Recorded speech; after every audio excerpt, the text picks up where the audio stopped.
अस्सलामुअलैकुम रहमतुल्लाहि व बरकातुहू।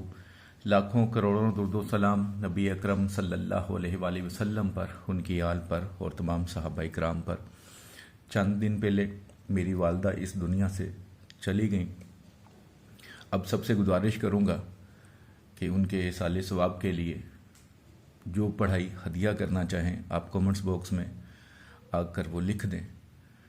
अल्लाह आप सब के लिए आसानी फरमाए। अल्लाह मेरी वालदा के लिए जन्नतुल फरदौस में आला साला मकाम अता फरमाए, और इस दुनिया से जो भी चले गए हैं आपके प्यारे, उन सब के लिए जन्नतुल फरदौस में आला साला मकाम अता फरमाए। जो बीमार हैं अल्लाह उनको शिफा अता फरमाए। आमीन सुम्मा आमीन।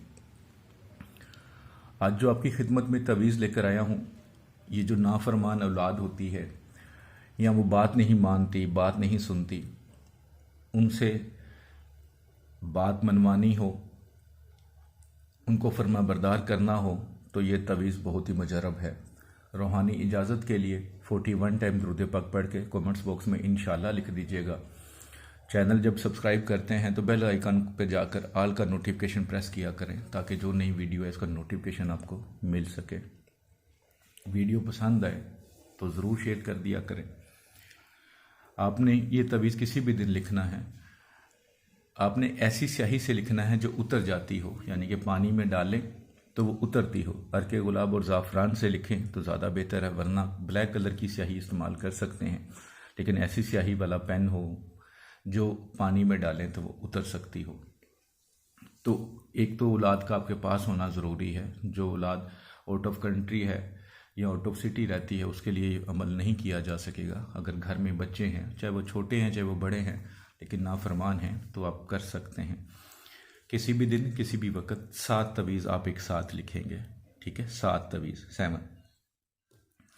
ये शक्ल सबसे पहले बना लें, जैसे एच इंग्लिश में है वो जैसी, लेकिन ख्याल रखिएगा कि जो ओपन जगह है वो ओपन ही रखनी है, आपने बंद नहीं करनी। ये थोड़ा सा ख्याल रखिएगा कि कुछ तवीज़ ऐसे होती हैं जिनकी शक्ल देखकर, खाका देखकर बनाया जाता है। तो सबसे पहले जब आपने ये बना लिया, सबसे पहले यहाँ पे बिस्मिल्लाहिर्रहमानिर्रहीम लिख दें, ठीक है? ज़ेर ज़बर का कोई इशू नहीं है, आप बिस्मिल्लाहिर्रहमानिर्रहीम लिख दें, ठीक है?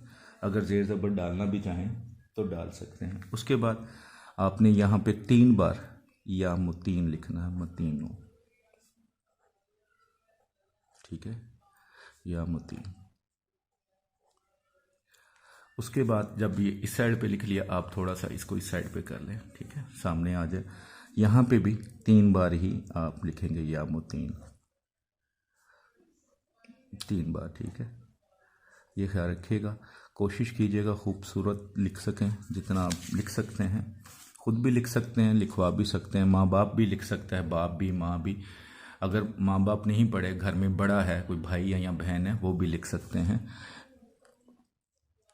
अगर आपके सर पे माँ बाप नहीं हैं तो जो बड़े हैं वो भी माँ बाप की जगह पे हैं, वो भी लिख सकते हैं, ठीक है? ये आपने लिख लिया। इस तरह तवीज़ आपने फिल कर लेना है। अर्के गुलाब या ज़ाफ़रान से मिक्स करके लिख लें, या ब्लैक स्याही, लेकिन ऐसी स्याही जो पानी में डालें तो उसी वक्त मिक्स हो जाए। तो 7 तवीज़ बना लें, एक ही वक्त में बना लें 7 तवीज़। तो पानी का एक गिलास ले लें या पानी की एक बोतल ले लें, बेहतर है कि पानी का गिलास ले लें और उसमें एक तवीज़ डाल दें। जब देखा कि वो स्याही उसमें मिक्स हो चुकी है, बिल्कुल जो कागज़ जिस पे आपने तवीज़ लिखा है वो बिल्कुल सादा हो गया है, आपने सादा कागज़, दोनों साइड पे सादा होना चाहिए जिस पे बनाना है, तो ये पानी उस बच्चे को पिला दें किसी भी तरीके से, बहाने से, ठीक है? चाहे वो जूस में डाल दें अगर वो सादा पानी नहीं पी रहा, वरना पानी तो हर घर में इस्तेमाल होता है, पानी तो बच्चे पीते हैं, तो उसको पिला दें। चाहे आधा गिलास में डुबो लें और पिला दें। एक दिन पिला लिया तो रात को फिर सोने से पहले आप दूसरा तवीज़ पानी में भिगो के सो जाएं, ताकि सुबह जब उठें तो वो तवीज़ अच्छी तरह मिक्स हो चुका उसमें, तो जो कागज़ बच जाए वो निकाल दें और फिर पिला दें। यानी कि 7 दिन बिला नागा 7 तवीज़ों को एक एक करके पिला दें। इंशाअल्लाह जो बच्चा आपकी बात नहीं सुनता, बात नहीं मानता, नाफरमान है, इंशाअल्लाह फरमा बरदार हो जाएगा। बहुत ही मुजरब है। अल्लाह आपके लिए आसानी फरमाए। इंशाअल्लाह ताला ज़रूर फ़ायदा देगा, पूरे यकीन से कीजिएगा। अस्सलामु अलैकुम रहमतुल्लाहि व बरकातुहू।